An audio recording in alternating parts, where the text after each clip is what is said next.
தலைமை கழக பேச்சாளர் சிறப்புரையாற்றுவார்கள். கொலம்பஸ் மீரான் அவர்கள் சிறப்புரையாற்றுவார். அவுது பில்லாஹி மினஷ் ஷைத்தானிர் ரஜீம்.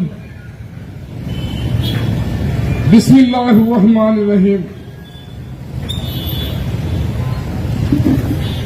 மனிதநேய மக்கள் கட்சி சார்பில் மதுரை மாநகரில் 2 கோரிக்கையை முன்னிறுத்தி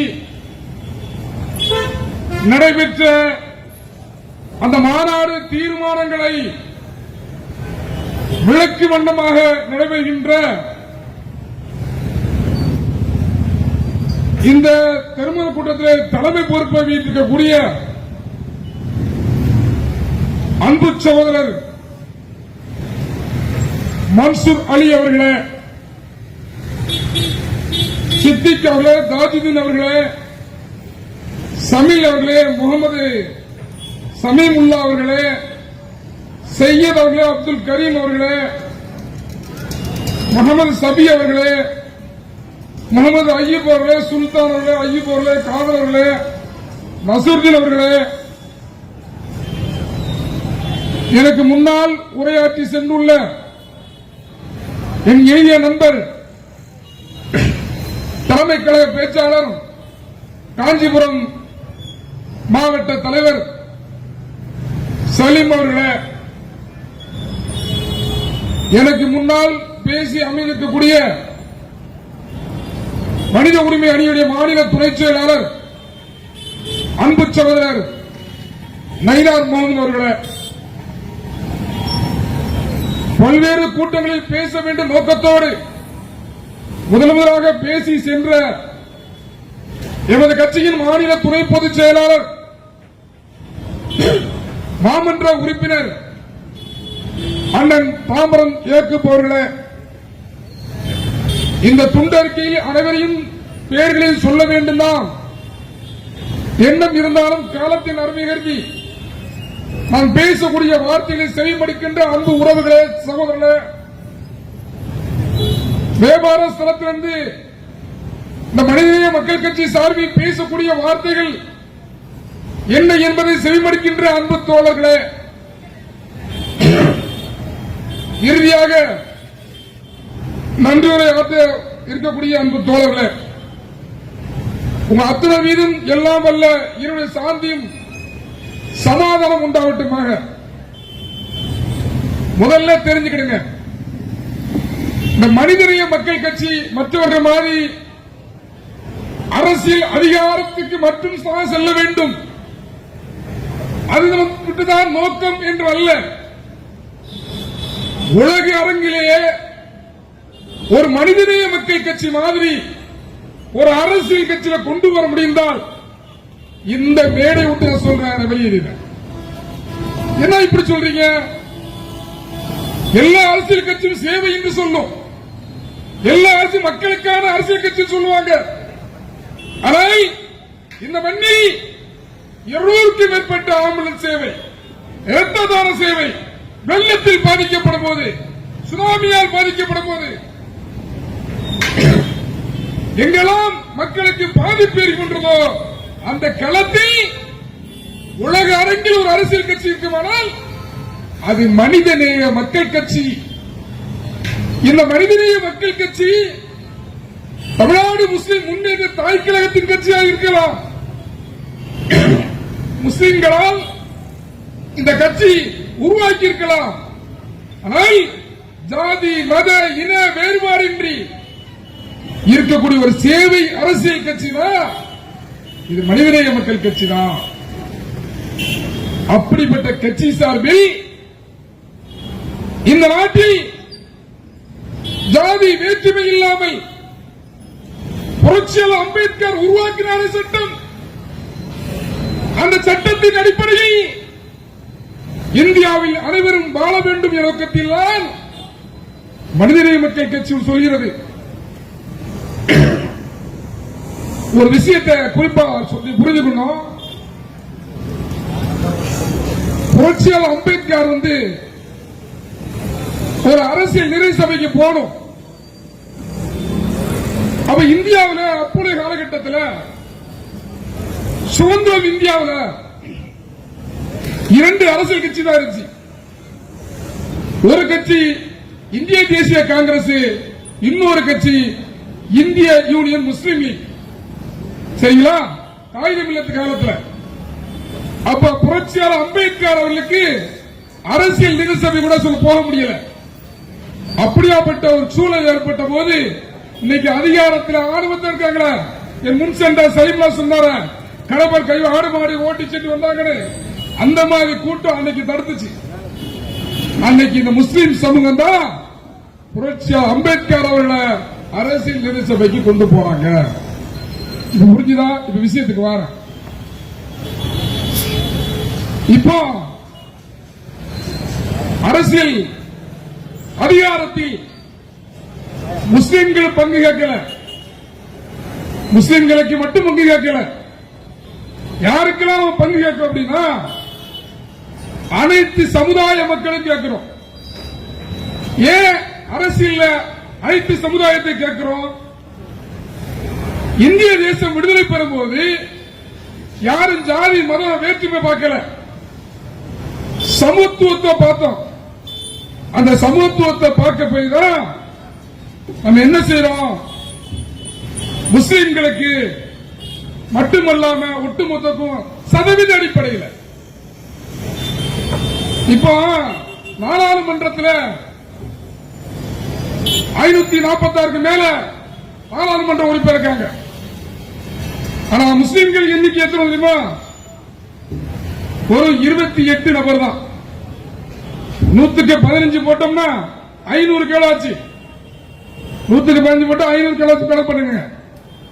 75 நபர் குறைஞ்சபட்சம் 80 நபர்கள் உருவாகும். ஏன் உருவாக்கப்படல? யாருடைய சதி? உதாரணம் பாருங்க. ராகுல் காந்தி அவர் வந்து நாடாளுமன்றத்தில் 2 நாட்கள் பட்டையை கிளப்பிட்டு இருக்காரு. என்ன பட்டையை கிளப்புறாரு? வாக்கு சதவீதத்தில் ஆளே இல்லாத இடங்களில் ஆளு இருக்கிற மாதிரி என்ன செய்றாங்க? வாக்காளர் எண்ணிக்கை உருவாக்கிட்டு இருக்காங்க. இப்ப தமிழகத்தில் 60 சட்டமன்றத்தில் முஸ்லிம்கள் வெற்றி பெறதுக்கு அதிகமான வாய்ப்பு உண்டு.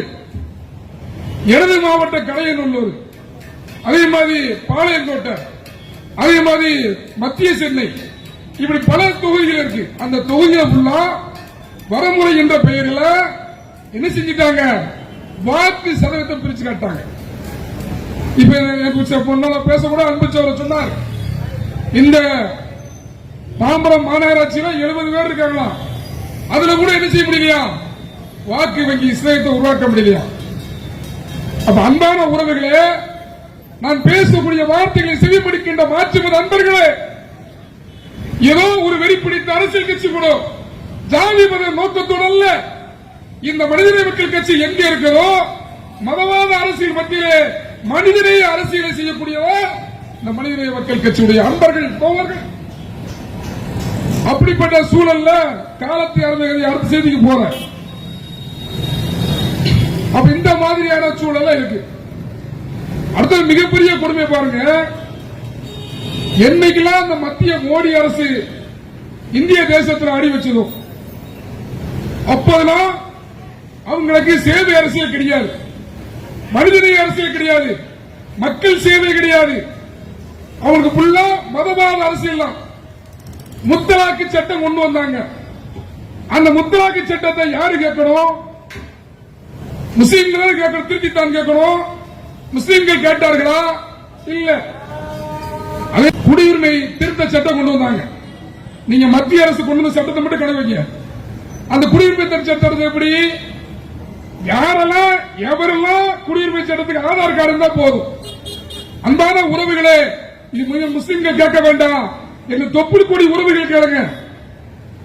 யாரெல்லாம் நீங்க வந்து குடியுரிமை சட்டத்தை நினைக்கணும், யாருமே ஆதார் கார்டு மட்டும் கொண்டு போவோமா? ஆனா முஸ்லீம்கள் வந்தா என்ன செய்யலாம்? முப்பாட்டம் சொத்தை காட்டணுமா இந்த நாட்டில் இருந்ததுக்காண்டி. 800 ஆண்டுகள் இந்தியாவில் ஆண்டோம்.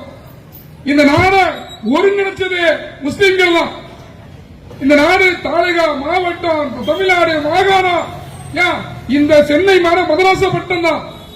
இப்படி உருவாக்கிய நம்மள குடியுரிமை திருத்த சட்டம் என்ற பேர்ல பல சட்டங்களை கொண்டு வந்து அடக்குனாங்க.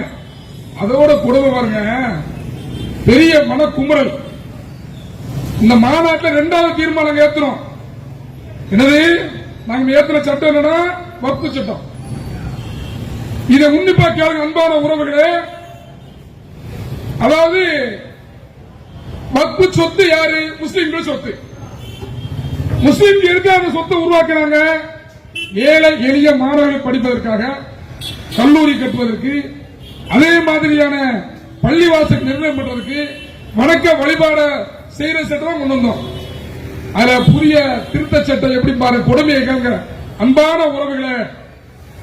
குறைந்தபட்சம் முஸ்லிம் அல்லாதவரை 2 நியமிக்கணுமா? நான் கேட்கிறேன், ஒப்ப மகன இந்து அறநிலைத்துறை அப்படி இருக்குல்ல, சேகர் பாபு அமைச்சரா இருக்கல்ல, அதுல என்னைய கொண்டு ஒரு முஸ்லீம் நான் கேட்க முடியுமா? அப்படி கேட்டால் எவ்வளவு பெரிய வன்மத்தை வந்து முடியும். அது அந்த சமூக சொத்து, அதை நான் உரிமை கொண்டாடல, அது எனக்கு தேவையில்லை. அப்படி உரிமை கொண்டாடுவதும் இஸ்லாம் வன்மையாக கண்டிக்கிறது. அது உரிமை கொண்டாட கூடாது. ஆனால் வக்ஃப் திருத்த சட்டம் என்ற பெயரில் என்ன கொண்டு வந்திருக்காங்க? 2 நபர்களை நியமிக்கணுமா? இது ஏற்றுக்கிற அன்பான உறவுகளே, உளவுத்துறை அதிகாரிகளே, இதுதான் நாங்கள் கொந்தளிக்கிறோம். எங்க தலைமை எங்களை கட்டுப்பிடித்து வைத்து விட்டுக்கிறது. அடுத்து பாருங்க, ஒருத்தர் நன்கொடை கொடுக்கிறான். பள்ளிவாசலுக்கு நன்கொடை கொடுக்கலாம்.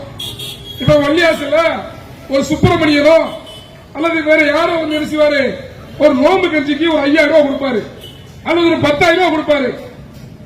அப்படி கொடுத்தா அவர் முஸ்லீம்களா இருந்தாலும் 5 வருஷம் ஆயிருக்கணுமா? நான் வந்து முஸ்லீம்லா சொல்லி லா இலாஹ இல்லல்லாஹ் முஹம்மது ரசூலுல்லாஹ் கலிமா சொல்லிட்டோம்னா இஸ்லாம் என்ன சொல்றா? ஜாதி மத வேறுபாடு எதுவுமே கிடையாது. எங்க ஊர் சைடு நரிக்குறவர்கள் சொல்லுவாங்கல்ல, அந்த நரிக்குற சமூகத்தை சேர்ந்தவர்கள் இஸ்லாத்துக்கு வந்துட்டா அவன் களிமா சொல்லிட்டாங்கன்னா அன்றே முஸ்லீம் தான்.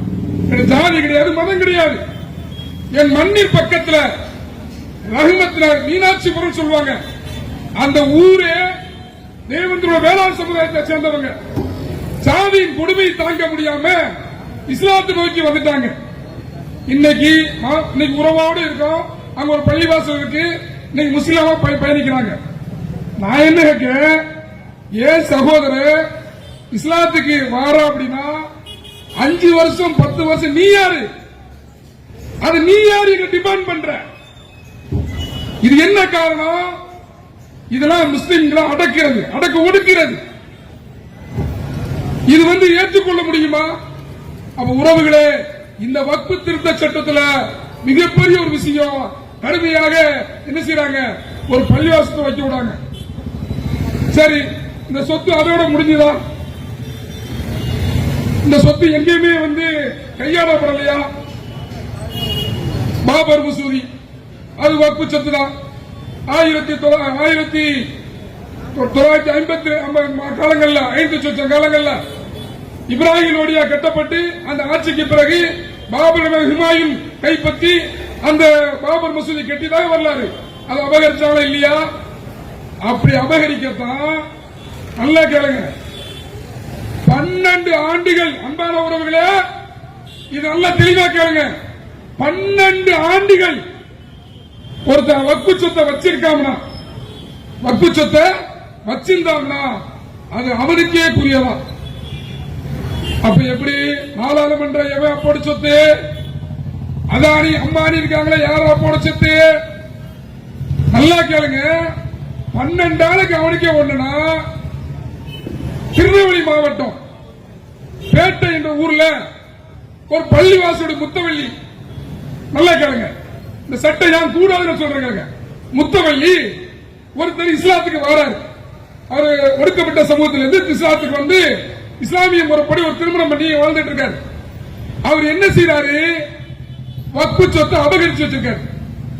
இவர் ஜாய் ஹுசேன் என்ன செய்யறாரு? கேட்கிறாரு, கோர்ட்டுக்கு போறாரு. அது பெரிய வரலாறு, அது சொன்னா நேரம் பார்த்தாது, காலத்தை சுருக்கமா சொல்றேன். அப்படி நீதிமன்றத்துக்கு வரைக்கும் போறார். அப்ப நீதிமன்றத்துக்கு வரைக்கும் போகும் பொழுது அங்க எந்த ரெஸ்பான்ஸ் இல்ல. இந்த இஸ்லாத்துக்கு வந்தார்ல, அந்த இஸ்லாத்துக்கு வந்தவரு நான் வந்து சாதியை சொல்லி திட்டாரு, அதனால நான் இந்த சமூகத்தை சேர்ந்தவன், அவர் ஒரு தலித் சமூகத்தை சேர்ந்தவர், இந்த சமூகத்தை சேர்ந்தவன், அதனால பிசிஆர் ஆக்ட் அது மேல புரிய போடுறாங்க. அப்ப இருந்த காவல்துறை எவ்வளவு முட்டாள்தனம் பாருங்க. இஸ்லாத்துக்கு வந்து அந்த பிசிஆர் செல்லாது, அதுவே சட்டம் சொல்லுது. அந்த பிசிஆர் வழக்கு போடுது, நீதிமன்றத்துக்கு போறாரு, அந்த பிசிஆர் வழக்கு உடைக்கிறார். இஸ்லாத்துக்கு வந்தா எங்கள் அப்படி கிடையாது, உடைக்கிறாரு, நீதிமன்றம் உடைச்சிருது. உடைச்ச பிறகு மீண்டும் கோர்ட்ல கேஸ் நடக்கு. அவன் தோத்துவான் தெரிஞ்சது. தெரிஞ்ச உடனே ஜாகிர் ஹுசேன் உதவி ஆய்வாளர், அவர் யார் தெரியுமா? நான் கொலம்பஸ் மீரான் கிடையாது, முன்னாள் முதல்வர் டாக்டர் கலைஞர் இருக்காங்க. கலைஞருக்கு பாதுகாப்பு துறையில உதவி ஆய்வாளராக பணியாற்றிய ஒரு காவல்துறை அதிகாரி, ஓய்வு பெற்ற காவல்துறை அதிகாரி. அவர் என்ன செய்யறாங்க தெரியுமா? இந்த வக்பு சொத்துக்காண்டி நடூர் ரோட்ல காலையில நோன்பு நேரத்தில் நோன்பு வச்சுட்டு பஜ்ர் தொழுகை வெளியே வந்தது, நடூர் ரோட்ல வெட்டி கொள்ளுதாங்க. யாரு? அந்த வக்பு சொத்தை அபகரிச்சு வந்த அந்த கும்பல் வந்து வெட்டி கொள்ளுது. யார கொள்ளுது? ஒரு சாதாரண மனிதன் இல்ல, மிகப்பெரிய ஒரு அதிகாரத்தில் இருந்தவர், முன்னாள் முதலமைச்சர் கூட பணியாற்றியவர், அவரை வெட்டி கொள்ளுதாங்க. அப்ப 12 ஆண்டுகள் குடியிருந்தால் அவனுக்கே சொத்து செல்லும்னா, என் பள்ளிவாசல ஒருத்த வந்து எனக்கு சொந்தம் சொல்லி கொண்டாடுதான் உரிமை விட்டுற முடியுமா? அடக்குமுறைக்கு அரண்டு இந்த சமூகம் பெயருமா? நல்லா கேட்டு உளவுத்துறை அதிகாரிகளே, நான் சொல்ற வார்த்தைய நீ குறிச்சு வச்சுடுங்க. எந்த சமூகம் எப்படி எனக்கு தெரியாது. இந்த சமூகத்தில் வேணா ஒன்று ரெண்டு அப்படி இப்படி இருப்பாங்க. ஆனால் இந்த சமூகத்தில் நாளைக்கு உனக்கு மறுமையிலே நற்கூலி உண்டு, சொர்க்கம் இருக்கு, நீ ஷஹீதுக்கு வா. ஷஹீதுனா புரியுதா? அல்லாஹ்வுடைய பாதையில் நீ உயிர் நீத்த வா என்று சொன்னா இந்த சமூகம் அணி அணியா திரளும். என் பள்ளிவாசல் ஒருத்த உட்கார்ந்துட்டு 12 வருஷம் உட்கார்ந்துட்டு அவன் எனக்கு சொந்தம் சொன்னான்னா நான் வாழ்றத செத்து தொலைஞ்சிடும். அப்ப இது ஒரு கலவரத்துக்கு ஏற்படுத்தக்கூடிய ஒரு சட்டம் தானே வக்பு திருத்த சட்டம். அவன் வீட்டை விட்டு விடுவானா? ஒரு கோவில் சொத்து இருக்கு, அவங்க தெய்வங்களை வழங்குறாங்க, அது அவங்களுடைய உரிமை, அவங்களுடைய வழிபாடு. அவங்க சொத்தை 12 வருஷம் வாடகை எடுத்துட்டு இது எனக்கு சொந்தம் கேட்டோம்னா என்னை மாதிரி ஒரு முட்டா பையன் இருப்பான். அப்ப இந்த அரசு கொடிமாக இது கொண்டு போறது வந்து ஏற்றுக்கொள்ளவே முடியாது. அப்ப இதெல்லாம் நம்ம கருத்துல கொண்டுதான் சொல்றோம். வக்பு திருத்த சட்டத்தை கொண்டு வராத, வக்பு திருத்த சட்டத்தை கொண்டு வந்து எங்கிட்ட கேளு. ஒரு திருத்தங்கள் கொண்டு வரக்கூடாது, போராட திருத்தம் கொண்டு வா. வக்பு திருத்த சட்டம் இனிமே பல நேரங்களில் காங்கிரஸ் ஆட்சியில திருத்தம் பண்ணிருக்காங்க.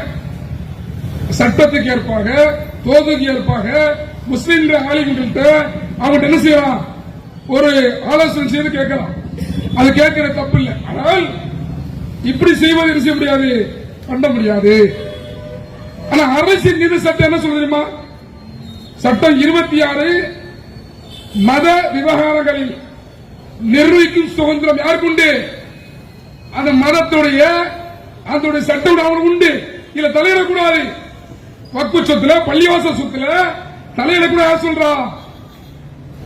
சட்டம் சொல்லுது. அந்த சட்டத்தை உடைக்கதான் என்ன செய்யலாம்? இந்த திருத்தத்தை கொண்டு வர.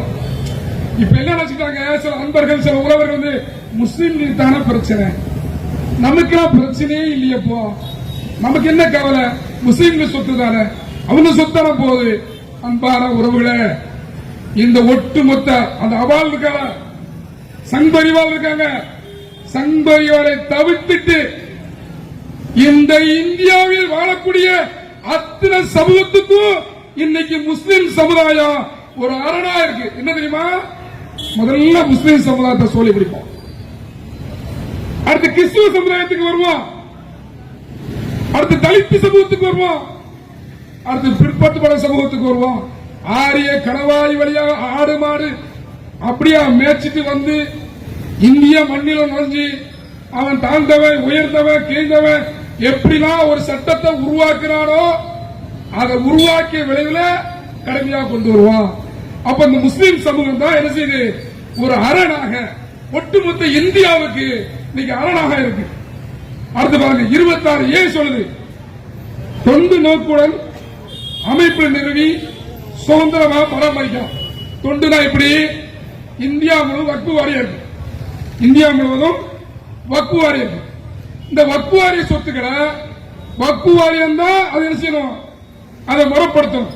வக்ஃபு வாரியம் தான் ஒரு பிரச்சனை வருது. இப்போ வக்ஃபு சொத்து அந்த கடை வரைக்கும் இருக்கு. கடைக்கு அந்த பக்கம் அந்த கடைக்காரக்குள்ள வச்சுக்கலாம். உதாரணத்துக்கு சொல்றேன், அந்த பக்கம் இருக்க கடைக்காரர் சொல்றாரு இது ஏன் சொத்துங்க. அப்ப என்னன்னா, இல்ல இல்ல வக்ஃபு வாரியத்தில் போய் முறையிட்டு தீர்ப்பாயத்தை கொண்டு போய் தீர்ப்பு வாங்கிக்கலாம். இதுதான் நடைமுறை சட்டம். ஆனா இப்ப எடுப்பா சட்டம் தெரியுமா? எவ்வளவு பெரிய குடும்பம் பாருங்க. ஒரு இடத்தை இது ஏன் இடம் சொல்லி டிஸ்ட்ரிக்ட் கலெக்டருக்கு வக்ஃபு சொத்தை ஒருத்தருக்கு கம்ப்ளைண்ட் கொடுத்தாங்க. வக்ஃபு வாரிய தலைவர்கள் எந்த பதவியும் அந்த அதிகாரமும் கிடையாது. கலெக்டர் முடிவு பண்ணி இந்த சொத்து இன்னையிலிருந்து சுப்பிரமணியருக்கு அப்படி சொல்லிட்டால் நான் கேட்க, ஓன் சொத்தை விடுவியா? ஓன் சொத்தை விடுவியா? எவ்வளவு நம்ம ஒரு விஷயம் நம்ம சமூகத்தின் மீது ரொம்ப வருத்தம். குடியுரிமை பெயரும் நம்ம நாட்டை விட்டு துரத்திடுவோம், நம்ம நாட்டை விட்டு இல்லாம ஆக்கிடுவோம் அப்படி சொன்ன இதே இடத்துல சாயின் பார்க்கல மக்கள் கூட்டு தகுதி அடிச்சாங்க. அவ்வளவு கூட்டு குடிச்சு நான் கூட லைவ்ல பார்த்தேன். ஆனா இன்னைக்கு அப்படி இருக்கா? அல்லாவுடைய சொத்து தானே, இறைவனுடைய சொத்து தானே, போனா போட்டு போகுது. நம்ம இந்தியாவில் இருப்போம்ல, நம்ம இருப்போம்ல.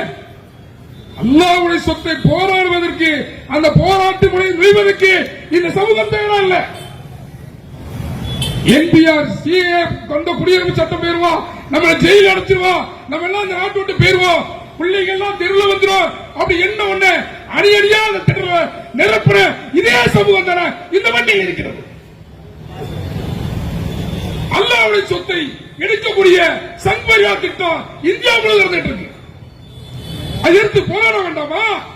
கடை வீதிகளில் கடையில் இருக்கக்கூடிய அன்பான உறவுகளே, அல்லாஹ்வுடைய சொத்தை பாதுகாக்க வேண்டாமா? அப்ப யார் எடுப்பது?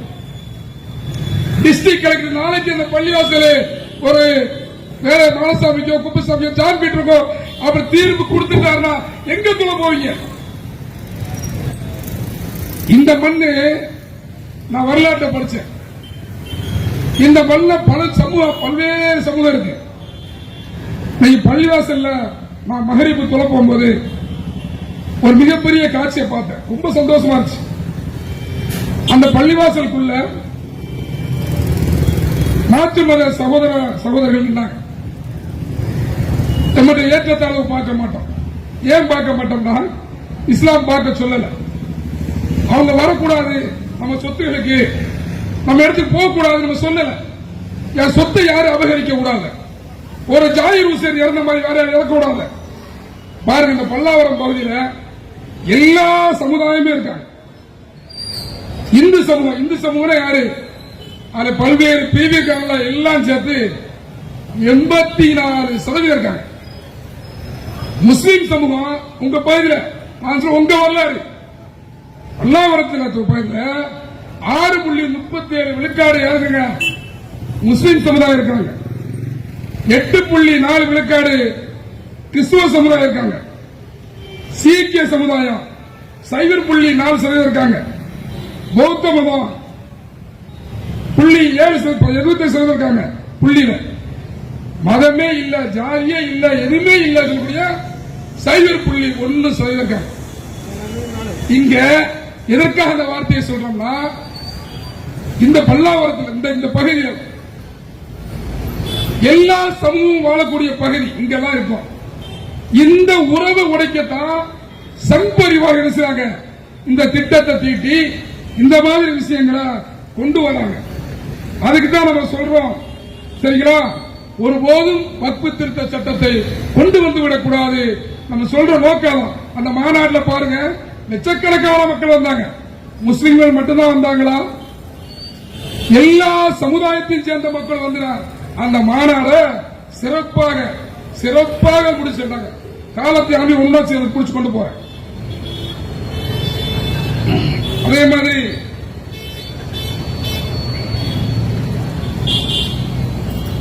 இன்னொரு தீர்மானம், பல தீர்மானத்தில் நேரம் இருக்கு, அதை சுருக்கமா சொல்றேன். பலஸ்தீன மக்கள், இந்த அரசுடைய ஒன்றிய அரசுடைய பாருங்க, பலஸ்தீன மக்கள் இந்தியாவும் பலஸ்தீன மக்களும் ஒரு ஆதரவா இருந்தாங்க.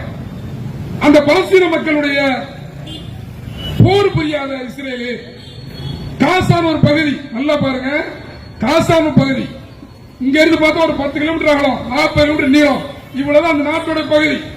அந்த பகுதியில இஸ்ரேல் தாக்காத அந்த மக்களை பாதுகாப்பு சொல்லி ஐநால தீர்மானம் போடும்போது இந்திய அரசு அப்படி நைசா வந்துச்சு.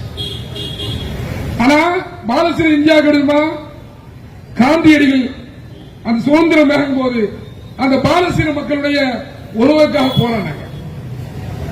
அதே மாதிரி இந்திரா காந்தி காலத்துல, அதே மாதிரி நம்ம ராஜீவ் காந்தி காலத்துல உறவோடு நட்போடு இருந்தவ சங்பரி வந்து குழந்தைய கூட கொள்றான். எவ்வளவு இறக்கம் இல்லை பாருங்க. ஒரு குழந்தை வீதி கிடைக்க வந்தா அந்த பிள்ளை என்ன செய்யாது, திரும்ப ரிட்டர்ன் போக முடியாத சூழல். என்ன செய்யறான், அப்படி ராணுவத்தை வச்சு அடிச்சு கொள்றான். அதை காப்பாத்துப்பா அப்படி சொல்லும் போது என்ன செய்யுது, அந்த தீர்மானத்தை கூட இந்திய அரசு இல்ல. அப்ப நம்ம தீர்மானம் என்ன போட்டோம், இந்திய அரசு இணைஞ்சுக்கா அந்த மாதிரி தீர்மானத்துல நீ போறது தப்பு, அப்படி போகாத, அப்படி மனித நேயத்தோடு நடந்துக்கா, அப்படிதான் என்ன செய்யுது நம்ம அதை எடுத்து சொல்லி ஒரு தீர்மானத்தை போட்டோம். அதே மாதிரி பாத்தீங்கன்னா தனியார் துறைகள்ல நம்ம போக முடியல. யாரு போக முடியல, நம்மள சொல்லல. நம்ம தான் கடையில ஓரமா கறி பொரிக்கிறது, டீ கடை வைக்கிறது, இது நம்மள கொடுத்தாங்க.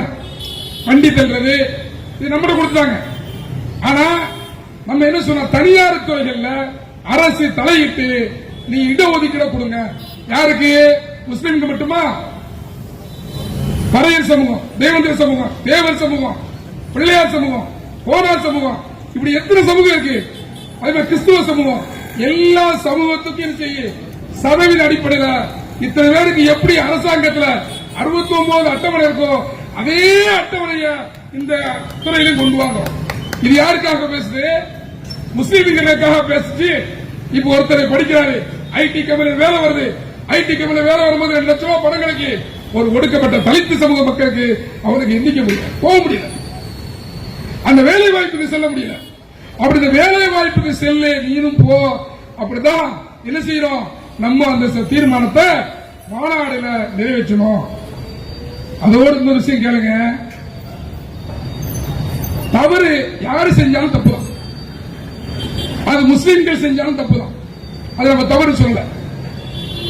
புழல் சிறையில மதுரையை சேர்ந்த போலீஸ் பகுதி, போலீஸ் கிடையாது, அவர் யாரு, அவர் அத்தா போலீஸ்ல வளர்த்துக்காரு. ஒரு பையன், அவர் குடும்பத்தோடு நல்லா தான் வாழ்ந்தார். இன்னொன்னு சொல்ல போனா 2009 தேசிய பாதுகாப்பு சட்டத்தில் ஒரு பொய் வழக்கில் நான் சேலம் சிறையில் நான் இருக்கும் போது ஒரு ஆண்டுகளாக நான் சிறையில் வளர்ந்த 6 மாசமா என்னோட போலீஸ் பகுதி இருந்தார். இது உளவுத்துறைக்கும் தெரியும், அதிகாரிக்கும் தெரியும். அப்ப அவரெல்லாம் உள்ள வாழப்போது என்ன செஞ்சாலும் வெளியே போய் கல்யாணம் முடிச்சுட்டு நான் நிம்மதியா வாழ போறேன் தான் வந்தார். யாரு, போலீஸ் பகுதி, மத்த சகோதரர் தெரியும். அப்படி கல்யாணம் முடிச்சு வாழ்ந்தார். கல்யாணம் முடிச்சு வாழ்ந்ததுல இந்த சங்கரிவால் சிந்தனை கொண்ட அரசுக்கு கெட்ட பேர் ஏற்படுத்த நோக்கத்தோடு, இந்த அரசுக்கு கெட்டப்படுத்த நோக்கத்தோடு என்ன செய்யறாங்க, அது பொய் வழக்கில் புனையப்படுறாங்க.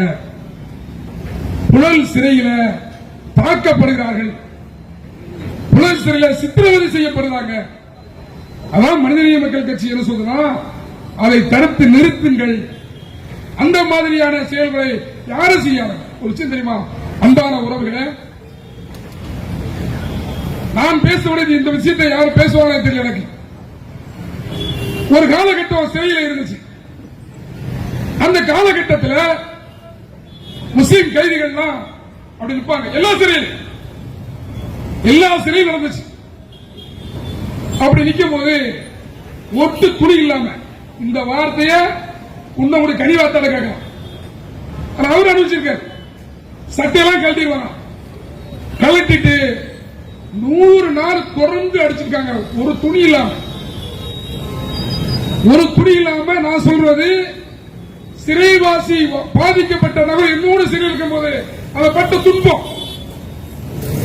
அப்படி 100 நாள் தொடர்ந்து அடிக்கும் போது விரும்பத்தகாத சம்பவம் யாரோ செஞ்சுட்டு போயிட்டாங்க.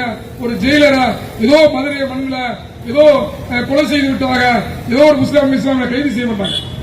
எதுக்கு நான் சொல்ல வரேன்னா, தப்பு செஞ்சவங்களை யாரையும் தண்டிங்க, அது யாரும் மனித மக்கள் கட்சி வராது. ஆனால் அநியாயமாக சிறை கொட்டகையில் கொடுமைப்படுத்தி தயங்கினால் தலைமைக்காக மனித மக்கள் கட்சி எங்களை ஆணையிட்டால்,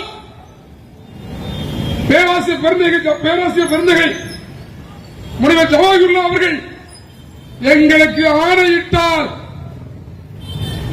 சிறைவாசிகளை நீங்கள் கொடுமைப்படுத்துகின்ற தெரிந்தால் தமிழக மண்ணில் இருக்கக்கூடிய 9 மத்திய சிறையை நாங்கள் போராட்டத்தை திரட்டுவோம். அது எந்த மாற்று கருத்தல்ல. மனித மக்கள் கட்சி தமிழ்நாடு முஸ்லிம் முன்னேற்ற கழக தொண்டர்களுக்கு போராட கற்றுக் கொடுக்க அவசியம் இல்லை. அதை செய்யாதீர்கள் என்றுதான் தீர்மானங்களை போட்டோம். அடுத்து கடைசி தீர்மானம் காலத்தில் சுருக்கமாக முடிச்சுக்கிறேன். மதுரை மண்ணு எப்படி தெரியுமா? மதுரை மண்ணு சியா மாமா, மாப்பிள, மச்சான் எங்க வர, பாபா எங்க வர, அண்ணன் எங்க வர, அப்படித்தான் இன்னைக்கு வரைக்கும் மதுரை மண்ணில் அங்க இருக்கக்கூடிய எல்லா தோழர்களும் எல்லா சமுதாயத்தை சேர்ந்த அன்பர்களும் அப்படிதான் பேசுவாங்க. அப்படிப்பட்ட மதுரை மண்ணில் சிக்கந்தர் தர்கான்னு ஒண்ணு இருக்கு. அது பேர் சிக்கந்தர் தர்கான்னு சொல்றாங்க. நான் சின்ன பையனா இருக்கும் போது என் தாயார் என்னை கையை பிடிச்சி சிக்கந்தர் மலையை கூட்டு போயிருக்கு. அங்க கந்தூரி விழா நடந்திருக்கு. கந்தூரி விழாவில் ஆடை அறுத்து நான் சாப்பிட்டு வந்திருக்கேன். நானே சலிச்சு என்னோட தாயார் என்னை அழைச்சிட்டு போயிருக்கு. நான் தென்காசிக்காரனா இருந்தாலும் ஒரு வேண்டுதலுக்கு எனக்கு உடன்பாடு கிடையாது இப்போது. அப்ப அறியாத பருவத்தில் தாயார் கூட்டு போயிருக்காங்க. அப்படிப்பட்ட அந்த சிக்கந்தர் தர்கால இந்த பக்கம் பார்த்தா இந்துக்கள் வழங்கக்கூடிய சிவன் கோயில் இருக்கும். அதே ஆப்போசிட் பாத்தீங்கன்னா திருப்பரங்குன்றத்தில் முருகன் கோயில் இருக்கும். முருகன் வழிபாடு செய்யக்கூடிய இந்துக்கள் கொண்டாடக்கூடிய வழிபாடு.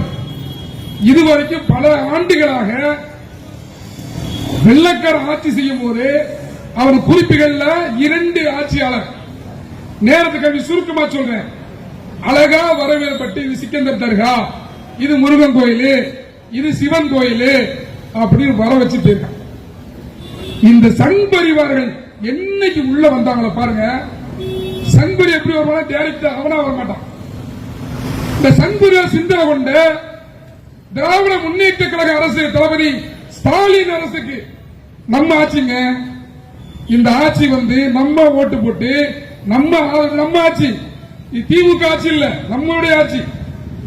நம்ம திமுக ஆட்சிக்கு கெட்ட பேரி உண்டு பண்ணக்கூடிய சில சங்பரிவார் சிந்தனை கொண்ட சில அதிகாரிகள் இருக்காங்க. அந்த அதிகாரி என்ன செய்யறாங்க, ஒரு முஸ்லிம் சமூகம் அங்க போகுது, ஒரு மாதிரி தந்திரி விழா நடத்திருக்க போகுது. அதை உடனே தடுத்து பெரிய பிரச்சனை ஆக்கி அங்க போகக்கூடாது, அங்க முருகன் கோயில் இருக்கு, சிவன் கோயில் இருக்கு. ஆனா ஒப்ப மாவன எங்க ஊர்ல வந்து பாருடா, இந்த இருக்கும் பொதுச்சவர் தான் எங்க பள்ளிவாசல், பொதுச்சவர் தான் கோயில். இப்படித்தானே இந்த தமிழக மண்ணில் வாழ்ந்துட்டு இருக்கோம். ஏன் நாங்கெல்லாம் அங்க இருந்து இஸ்லாத்துக்கு போன வந்தவங்க, நாங்கெல்லாம் என்ன அரபு நாட்டில் தான் கூச்சு வந்தோம், அரபு தேசத்துல வந்தோமா? இந்த மண்ணில ஜாதியின் கொடுமை தாங்க முடியாம இங்க தாழ்ந்தவன் உயர்ந்தவன், மேல் ஜாதி கீழ் ஜாதி, நீ ஒடுக்கப்பட்டவன், நீ என்ன அறைக்குள்ள வரக்கூடாது, எங்களை ஒடுக்கப்பட பெய்தானா நான் இஸ்லாத்துக்கு வந்தோம். இந்த மண்ணில் மைந்தல் நாங்க, அவ மண்ணில் மைந்தல் வாழக்கூடிய இன்னைக்கு ஏன் மாமங்கா தேவமாரா மாமாமா, பிள்ளை வரா மாமாமா, தேவேந்திரோட வேளா சமுதாயம் தாத்தான் கூப்பிடுவோம், ஆசாரியா எங்க ஊர் சைடு சின்னியா சித்தப்பாப்போம். நீங்க எல்லாம் பழகலாம் தெரியல, எங்க ஊர் ஆசாரி சமூகத்தை விஸ்வகர்மா சமுதாயத்தை பார்த்தோம்னா எங்களை வாடா மௌனமா வாய் பேசுவாங்க, திட்டுவாங்க. அப்படி எங்களுக்கு முன்னாடி உறவா இருப்போம். அப்படிப்பட்ட அந்த மண்ணில இந்த பாரதிய ஜனதா சங்பரிவார கும்பல் ஆட்சி அமைக்க முடியாது. வடநாடு மாதிரி, வடநாட்டில் எப்படி பாருங்களேன், அகிலாக்கின் முதியவர் இளைஞாரு மாட்டுக்கறி வச்சிருந்தார் என்ற பேர்ல அவன் யாரு மகன் ராணுவத்தில் பணிபுரிந்தாரு. யாரு? அகிலாக்குடைய மகன் ராணுவத்தில் பணிபுரிந்தாரு. அப்படிப்பட்ட அவரை மாட்டுக்கறி வச்சாங்க மேல இந்த சங்பரிவார கும்பல் கொள்ளுது, கொலை செய்யுது. மாடை ஓட்டி போனா அடிச்சு கொள்ளுது. அதே மாதிரி ஒரு ஃபேமிலி முஸ்லீம் ஃபேமிலி போகுது, அடிச்சு கொள்ளுது. அப்ப இந்த மாதிரியான தமிழ்நாட்டில் நடக்க முடியலையே, என்ன செய்யணும்?